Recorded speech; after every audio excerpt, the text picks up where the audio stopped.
orderly exchange, shaping policy, advancing development. Let's get into the home run, as Tisa put it. Well, so there's been some development in the financial sector as the Senate recently passed the Finance Act amendment, which increased the bank's windfall levy from the proposed 50% to 70%. What does that mean for the government? What does that mean for the banking sector? We'll find out from our guest who joins us virtually. Destiny Owobu is an associate lecturer, Wellspring University, and is also a business coach. Good morning, Destiny. Good to see you. How are you? Yeah, I'm fine. Thank you for having me. So, looking at this amendments to the Finance Act, which has been made by the Senate, now 50% windfall levy was proposed to be imposed on the financial sector. By that, I mean the banks. But now 70% has been approved, and so it's an act because it's been passed by the Senate. Looking at that, let's even get to understand what a windfall levy is before the implications. Yes, the windfall levy basically is the profits made from foreign exchange differences in the period. It also is discovered from changes in prices, domestic prices like inflation. And so sometimes when the exchange rate goes contrary to expectations, it could provide a windfall loss or a windfall gain, depending on the direction of the assets fully of banks. So if banks kept most of their currencies in hard currencies, or most of the assets in foreign currency, then they could profit from variations in the exchange rate during the period, if it is positive.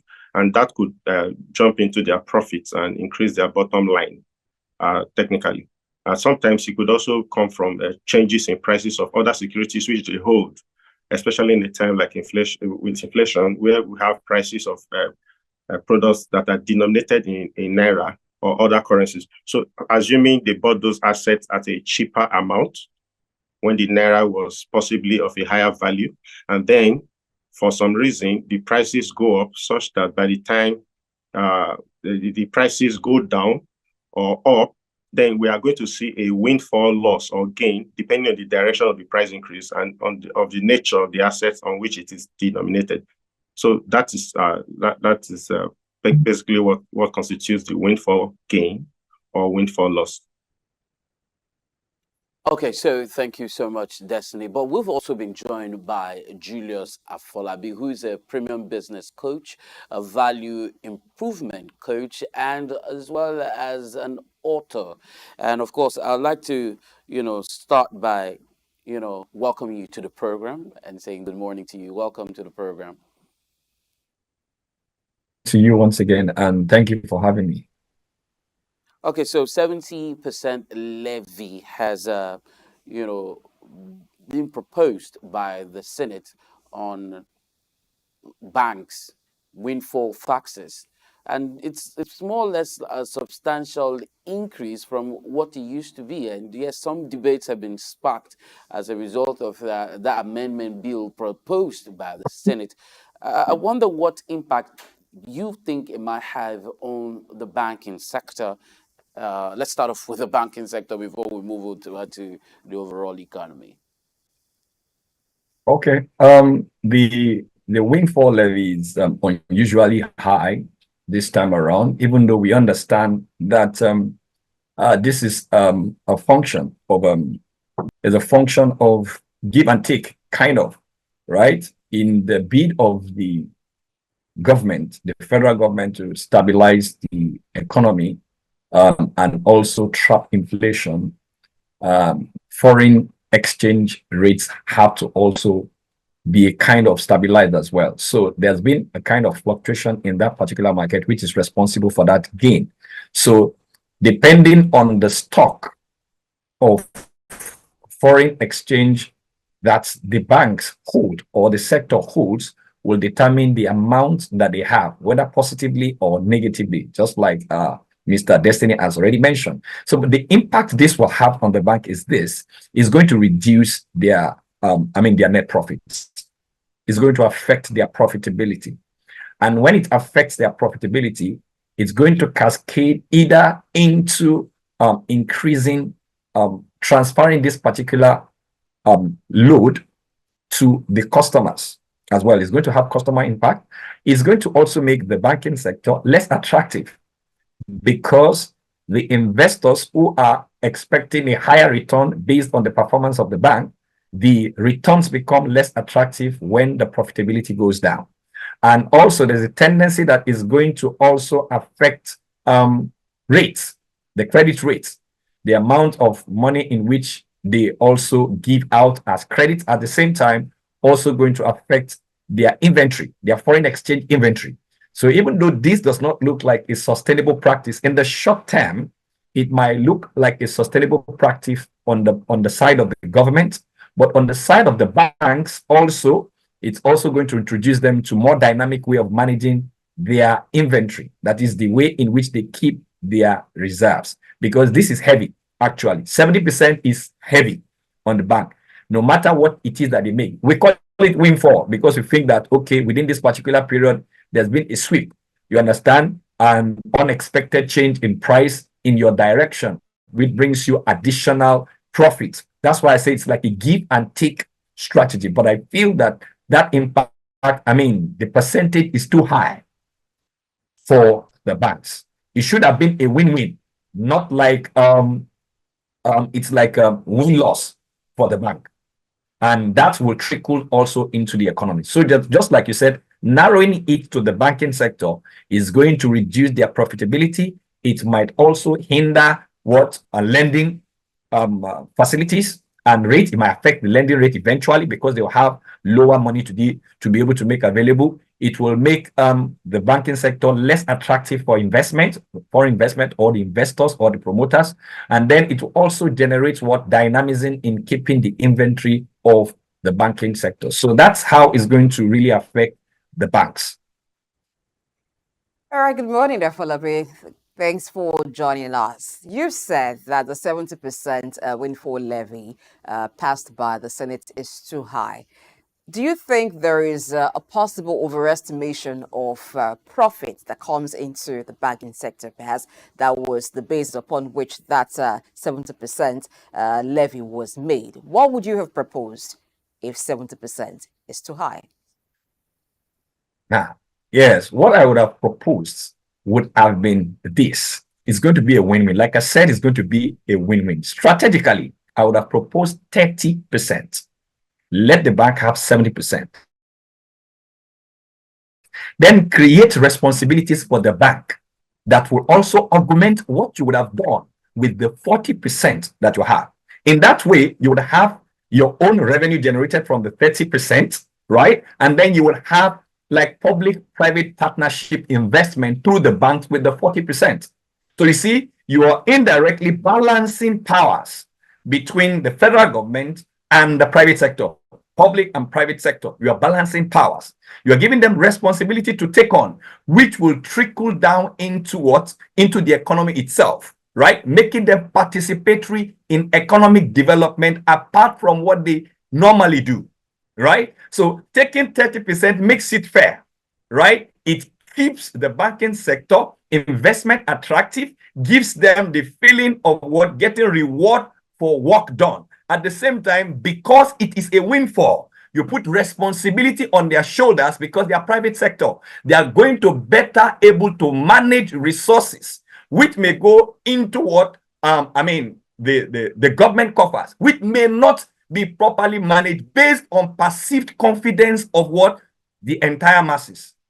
So you see, economically and strategically, 30% would have been ideal, right? It's not going to spark any form of conversation. But then, as the federal government can provide responsible leadership by earmarking what the banks should do with the 40% that they would have claimed, put higher responsibility on particular sectors. It can be sector-specific investment from the bank in order to be able to leverage their private expertise and also foster their contribution in the economy. That is what I would have strategically proposed.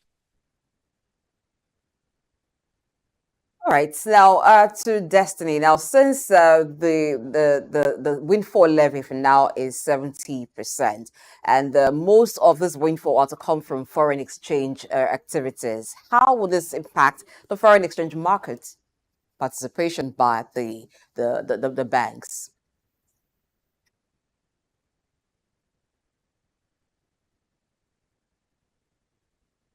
Can you hear me? Okay, please unmute your device, Destiny. I can't hear you. Can you hear me now? Can you hear me? Hello, can you hear me? I can hear you. You can hear me, right? Oh, yes. Go ahead, please. If you heard my question, you could respond, but I'll just repeat in case you didn't get it. Now, the windfall levy is 70%, and most of this windfall are to come from foreign exchange activities. How would this impact the bank's participation in the foreign exchange markets?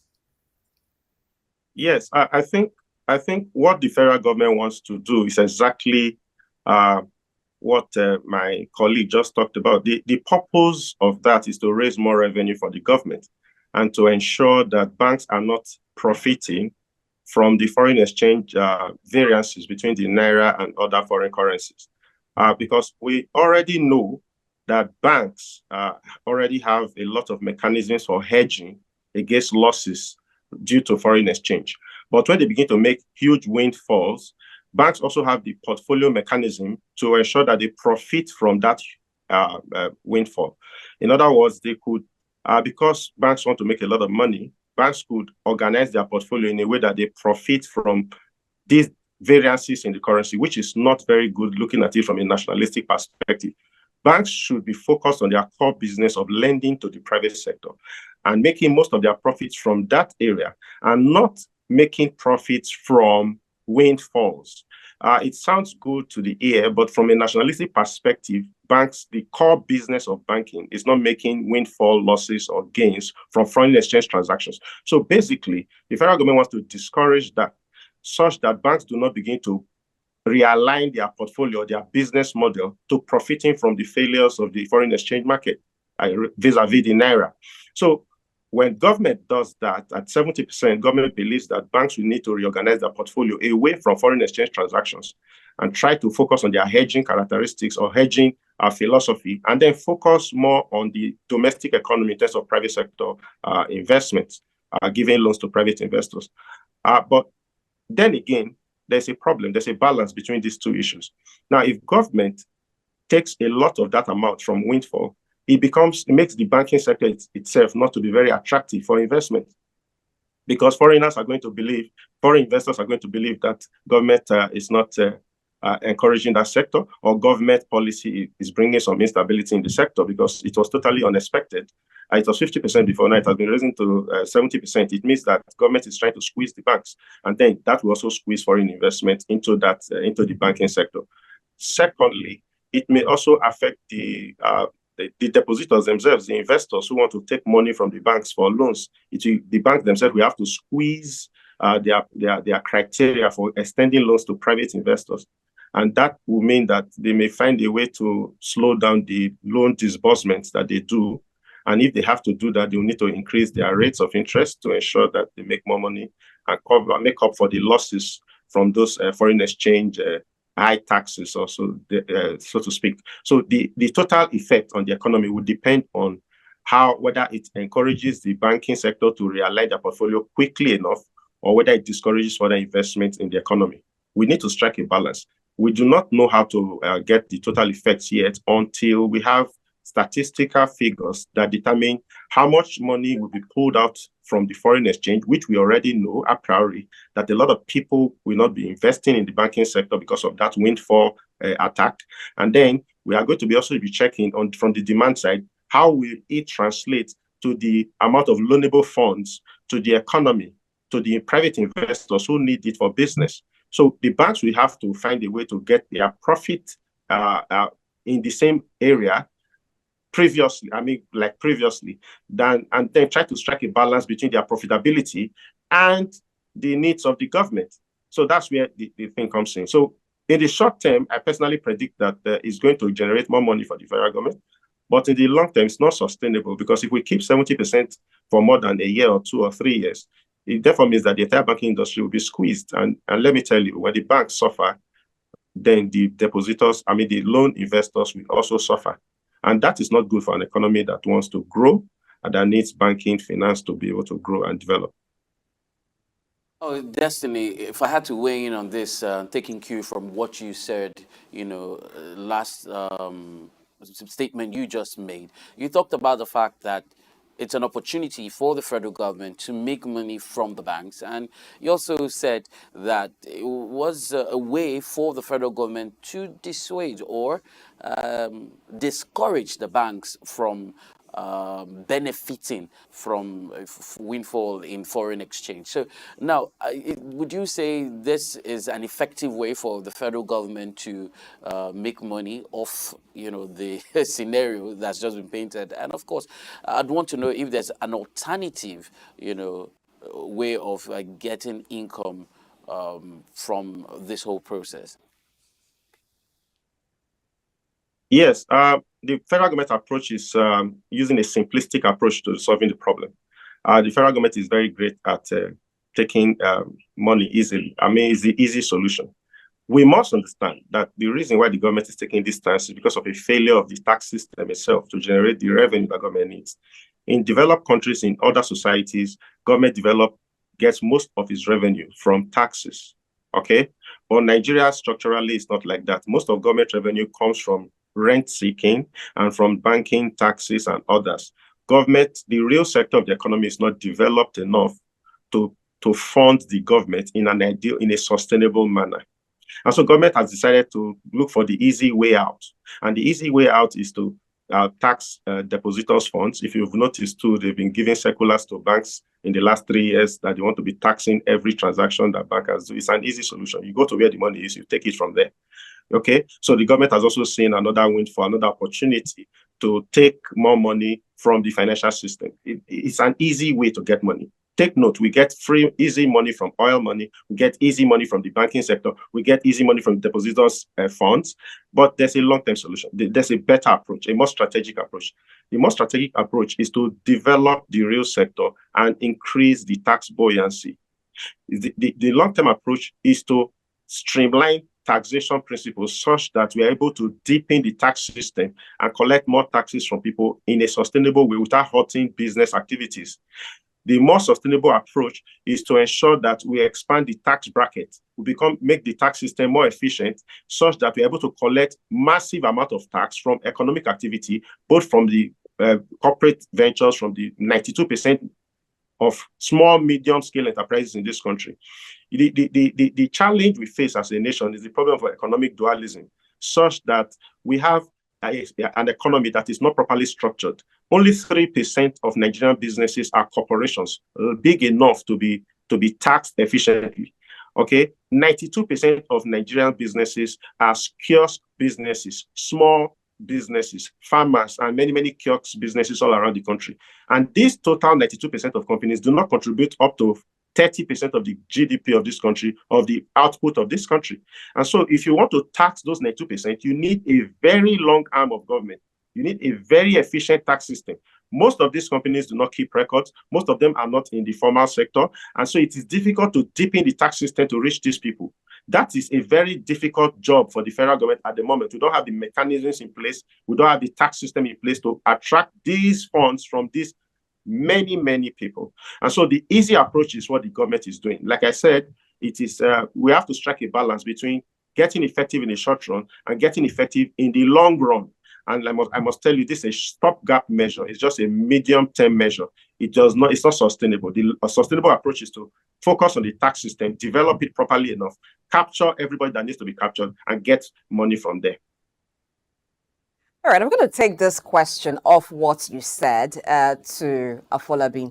Now, Destiny has talked about easy money, the federal government making easy money. Well, it so happens that the federal government isn't the only one that have been accused or said to be making easy money. The banking sector too have been said to be making easy money from lending and transaction fees. Are these the only two ways that the banking sector can make money? Is that the practice globally? Or are there ways that the banking sector can stay afloat profitably and still make its impact felt in the economy? Absolutely. There are diverse ways in which the banking sector can make money and stay afloat apart from easy money. You see, the easy money syndrome is like a general disease in the Nigerian economy or the Nigerian system. Almost all the sectors, all the parastatal, everything is infested with the free money syndrome. And also you find it even in the younger generation, you find the easy money syndrome there, right? So there's a need to also eradicate that. And how the banks are going to simply do that is to take advantage of the digital economy. Now, the digital economy, you will notice ever since the advent of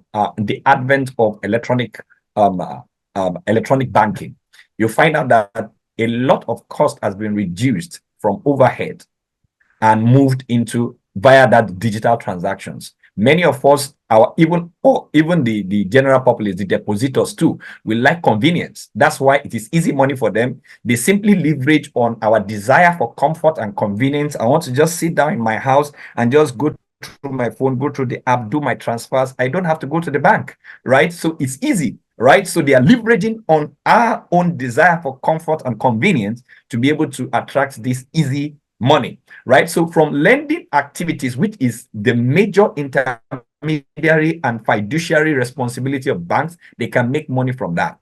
They can make money from that. So their transactions, it is in diversifying their transaction and entering into the real sector, financing and empowering the real sector itself that can really generate what money for them to stay afloat, operating efficiently, which the digital economy provides all that. Is that it might be expensive to establish digital services, but once they are established, they are accelerators, right? The internet makes every form of service functional and accelerating, right? So from the dynamism of services offered, operating system can reduce what their cost of doing business, which will also increase what they are profiting. So the easy money syndrome can be eradicated by diversification of services, doing more for the economy than waiting to just harvest from already established areas. So like looking at the federal government is looking at transactions, even taxing digital transactions, because they feel that, okay, everybody is moving to the digital transactions. If we don't go into that place, we can't take what we can. So let's take from what these people are making, right? We're coming into a the era where people will not want to go to work again.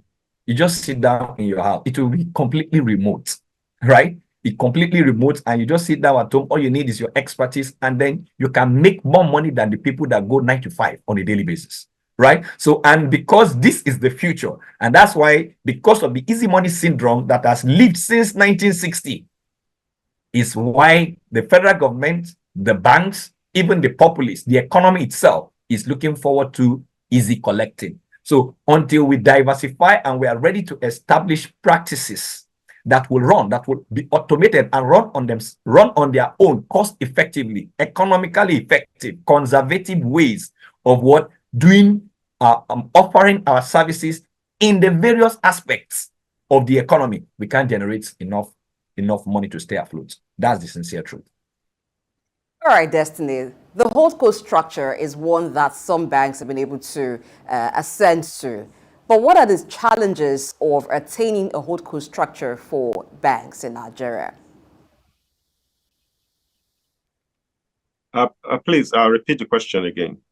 Right. Please. The holdco structure is a strategy by which some banks have been able to diversify. But what are the challenges of attaining that structure in Nigeria? I didn't get the word, the something structure. What exactly did you say there? you find that some banks now are not just banks, they are holdcos. So they have like a company that is divesting into other Oh, areas. I get it. Yeah, you're talking about HOLDCO, holding holdco companies. structure.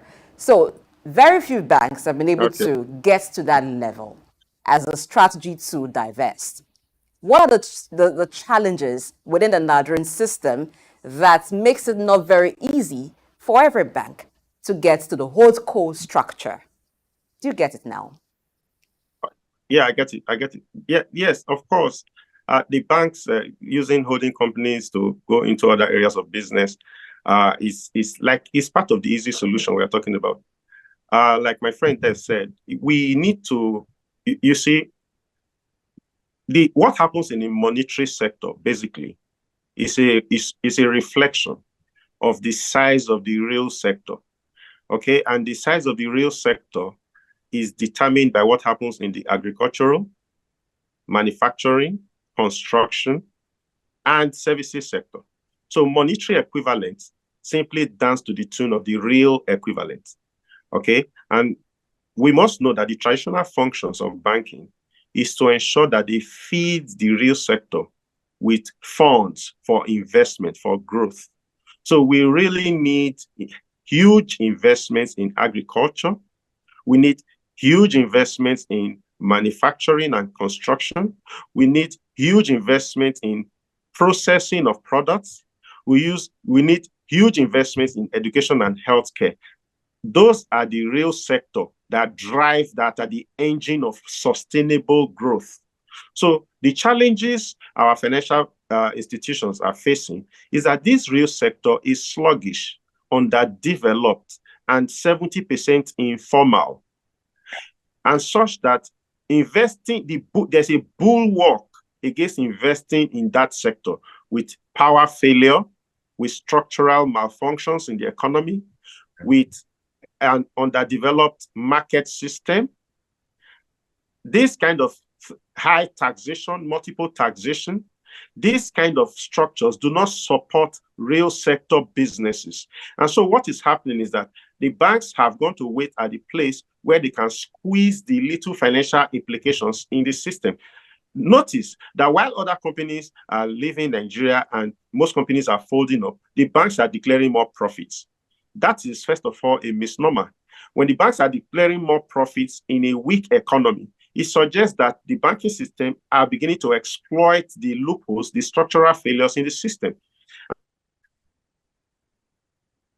What we need to be doing is to make sure that we develop the economy such that the economy can support itself and grow.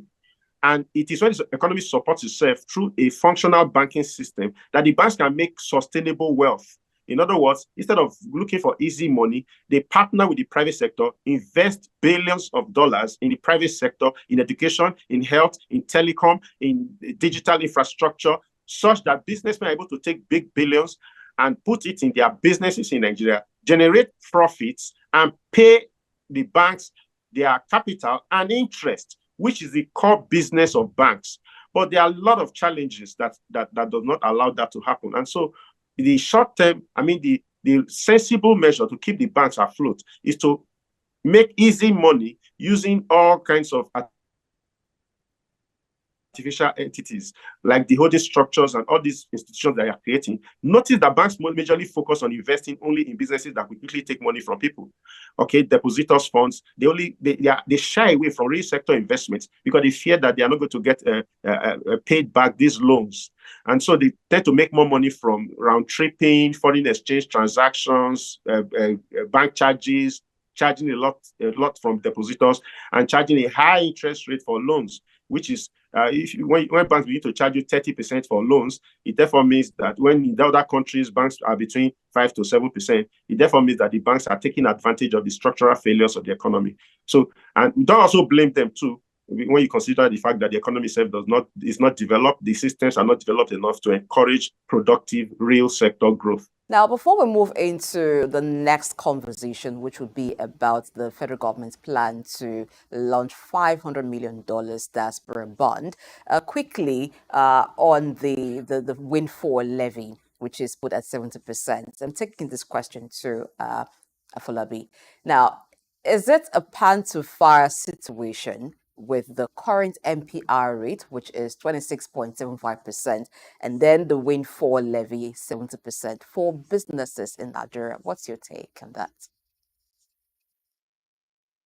If I get you again, let me get your first sentence again. Is it a par Pan to fire, knowing they say Okay. something moves from fry pan to fire. Is that a situation for Yeah. businesses in Nigeria, considering the current MPR rate of 26.75%, and then the windfall levy for banks at 70%, and the implications? Absolutely. Of course, it's from pan to fire. Absolutely. With an inflation rate of 34.7 or nearly 36%, double-digit inflation, and then you have 26.75 MPR, and then you have 70% levy on banks, the unit that is supposed to fund the real sector, that is supposed to power the economy. Now the lending rate is already high. Altogether, if the lending rate is already high, and then the people that are going to give the lending, you are now tasking their available funds that they used to give the lending to the sector. So what are we talking about? Then the economy will not get anything from the banks, right? Because even the 26.75 is working based on very strict principles in lending. There are already strict principles in lending. Like Mr. Destiny mentioned, the lending are selective. They are not strategic lendings. When I say economically strategic, in the sense that what they are long-term driven lendings. You know, when a bank will lend you money for just like mortgage, you know, mortgage is long-term, it's easy, it's long-term, it's convenient, right? It's progressive. It has the interest of the customer at heart, even though you might be paying more, but because of that span of time that you have, there is direction and there is speed, right? So to a large extent, when you have 26.75 as lending rate, and then you have 70% levy on windfall, the windfall, that's why I said I'll prefer 30%, and then put responsibility on expanding credit into the sectors that the government have probably not been doing very well. Leverage the private sector expertise and experience to be able to drive growth in those selective areas where the real sector requires enablement and empowerment, than taking 70% that we are not sure of what's going to happen. Already understand that there is perceived, there is this perceived credibility issues with the federal government and their projects. So with that alone, we'll just look at it that you are just collecting money from the banks, and then we don't know where it's going to. So it's from pan to fire. I absolutely. And that's why there are cheats and chat. There are a lot of debates on that particular levy. That's my take on it. All right, just to take cue from what you have just said, talking about the fact that a lot of people do not have so much trust in the federal government's policies, and putting this side by side with the plan to issue a $500 million bond for Nigerians in diaspora to, if I may, repatriate their funds to invest in the Nigerian economy to bring about infrastructural development and all that. Destiny Owobu, if I had to, go at you with this, he's talked about the fact that there isn't so much trust in the federal government. How can trust be developed to convince Nigerians who are living abroad to bring back their funds and invest, in this, bring back their money and invest in this fund? The rhetorics as a people, there's a lot of talk about attracting investment, but investors do not think like that. Investors put their money where they are reasonably assured they will get their return on investment. It's not an emotional idea. It's not an idea you can do with propaganda. It's not an idea you can promote in words. What you can do is to boost their confidence. And how do you boost their confidence? Transparency in the use of funds already in the control of the federal government. The investor community should be seeing the federal government being transparent with the use of those loans they've collected before. 2, the interest rates should be very attractive enough to allow them to pull their funds into the Nigerian economy. 3, the investor community wants to be assured that they will be paid as at when due. So the federal government must have the mechanism to honor the pledge that they have made to them when it is necessary. So when the government has ensured that these 3 things are working very well, then the confidence of these investors will be boosted. Now, in the context of such, maybe recently a major media issue between the Dangote PLC, for instance, NNPC and NNPC role, we can see that that issue communicates a signal to the international community that investments in Nigeria are risky. Okay, for a man of that stature and a company that has put $20 billion of capital in an economy, one of the most significant investments in Nigeria in the last 20 years, to be complaining of being politically heralded, it sends wrong signals to the international community of investors, whether they're Nigerian, in diaspora, or anywhere, that Nigeria is not serious about its principles of business. And so that is what the investors are looking at.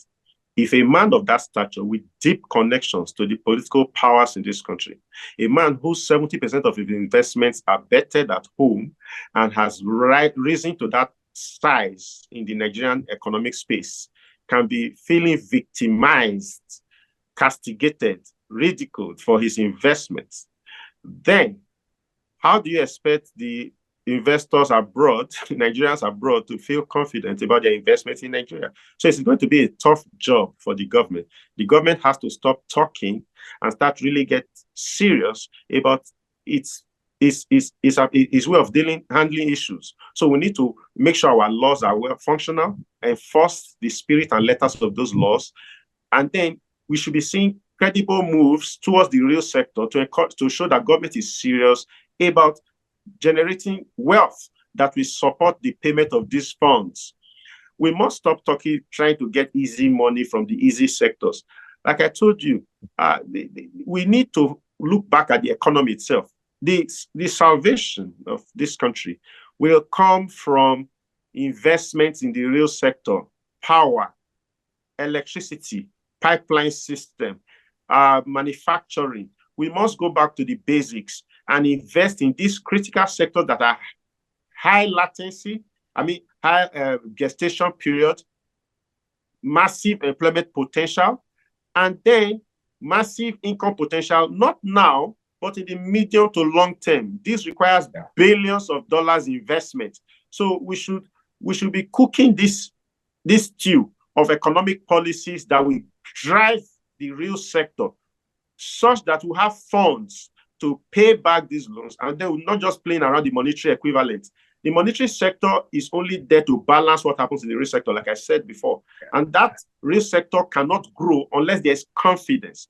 Now, with thousands of Nigerians leaving this country on a daily basis, taking their small funds to go to school abroad, suggests that they are beginning to lose confidence in the country. So these are the issues. If people abroad are also listening to the news, they are watching what is happening in Nigeria, and then it will affect their confidence in bringing their funds to this country. These issues are more than talk. They are about policies and direct actions that the government is taking to encourage these people to bring their funds to Nigeria. All right, Afolabi, so Nigerians in the diaspora wanting to be part of the solution to the economy choose to invest in this bond, $500 million. What impact will it bring to the foreign exchange market? And in terms of revenue for the government, what would this be? First, it's important for us to clarify the fact that it is not by issuing the bond. It is by facing exactly what is wrong with the economy. And just like Destiny had comprehensively established, the confidence of governance is primary. You see, those in diaspora, let's understand something that is critical. Their move is more of survival move than patriotic move. And the reputation of our investment and projects in Nigeria over time is more political than patriotical. So these are core indices that we have not been able to harvest before we talk about the impact. It will only have impact. For instance, majority of the people that are in diaspora still have compassion for this country because they have families in this country. And most of their investments, either through education, medical care, most of the time, the money they send down is either to build a house, maybe for retirement plans. Some have it for retirement plans. Some is just to take care of their families that are back here. Some is just for medical. So you can see that what will give them the encouragement, the confidence to be able to participate in this particular bond is the fact that the real sector where their money should go in is working.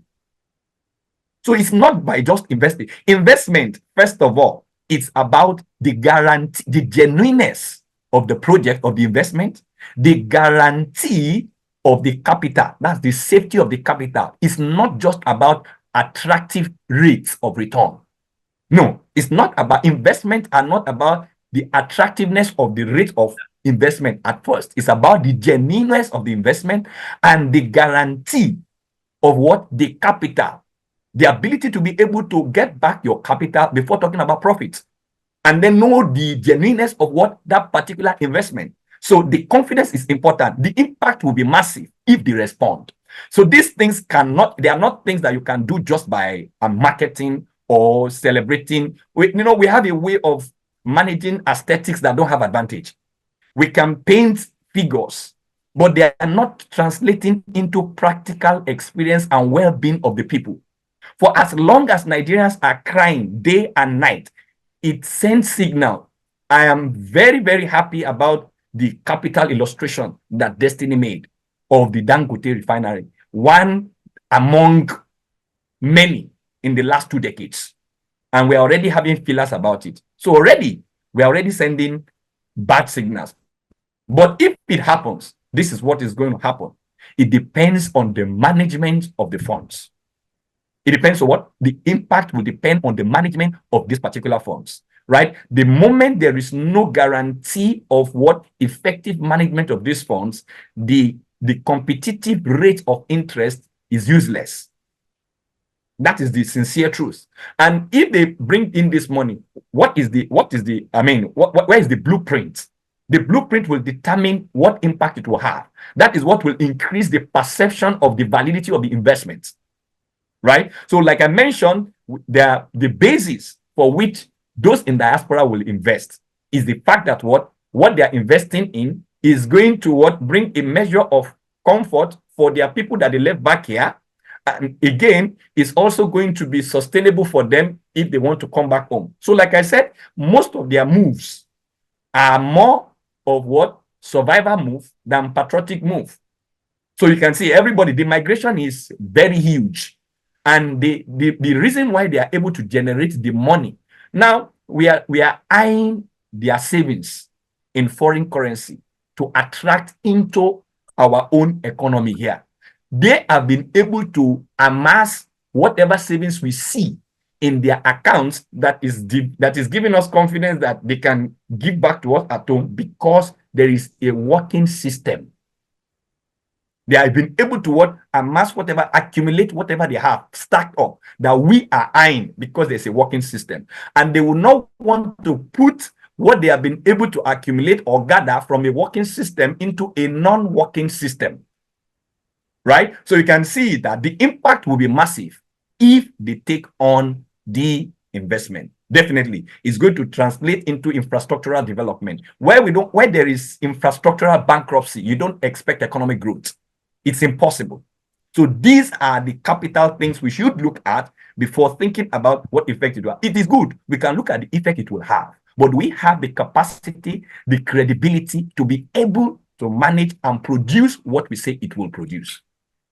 This I wish is we had where more the time lacuna to look into these issues, but this is all time will permit. Thank you so much, Afolabi, Julius Afolabi, for joining us. Now, when you talked about guarantee, I'm tempted to say that this is the federal government of Nigeria we're talking about. For a federal government that has over $37 billion in its foreign reserve, isn't that enough guarantee? I'm joking. But we know that the federal government will put in all that is necessary to win the confidence of investors and maybe some form of patriotism. It's money, I know, but we do believe that the federal government will ensure that investors in this bond get returns for their money. Thank you, Julius Afolabi, who is a premium value expert and also a premium business coach, and Destiny Owobu, who is associate lecturer, Wellspring University, and also a business coach, for your time on Early Exchange today. Early Exchange, many thanks for watching. I am Blessing Eichie. The show returns tomorrow, 8 a.m. West African time. Follow us on our social media platforms at SOUQNewsTV on Facebook, Instagram, and X. Drop a comment. The conversation continues with you. You can visit our channel on YouTube at SOUQNewsTV. Watch the show all over again and leave a comment. Bye. Well, as government policies have affected a lot of prices in the country have shot up, and we have an imminent protest in the offing with petrol becoming scarce across the nation of Nigeria. I'd like to leave you with one word: be safe out there, and of course, do be careful once you're engaging. Yes, it's not out of place for you to protest, but be sure to do that within the ambit of the law. My name is Temple Barrah. It's been great being here with you, of course. I'll be back later on today for SOUQ Sports. Until then, do have yourself a lovely day.